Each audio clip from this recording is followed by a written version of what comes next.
Pour comprendre la situation actuelle, il faut remonter dans le temps et se rappeler à l'époque où Ter Stegen était le chouchou du Camp Nou. Arrivé en 2014 en provenance du Borussia Mönchengladbach, il était perçu comme un jeune gardien talentueux avec un énorme potentiel. Et il n'a pas déçu.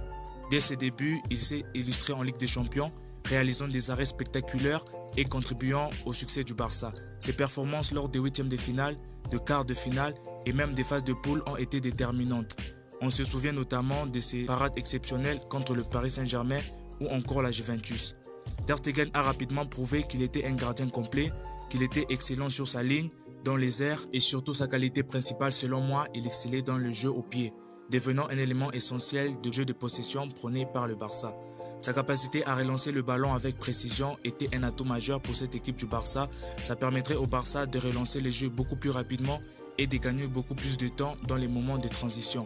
Et au fil des saisons, Ter Stegen est devenu un leader sur et en dehors du terrain. Il a montré un engagement sans faille envers les clubs, se battant pour chaque ballon et se montrant toujours disponible pour défendre les couleurs du Barça. Ses performances exceptionnelles lui ont valu d'être considéré comme l'un des meilleurs gardiens au monde. Il a été nominé pour plusieurs récompenses individuelles et a intégré le 11 type de la FIFA. Mais comme souvent dans le football, les choses évoluent. La confiance, ça se gagne, mais aussi ça se perd. Et c'est ce qui semble arriver à Ter Stegen actuellement.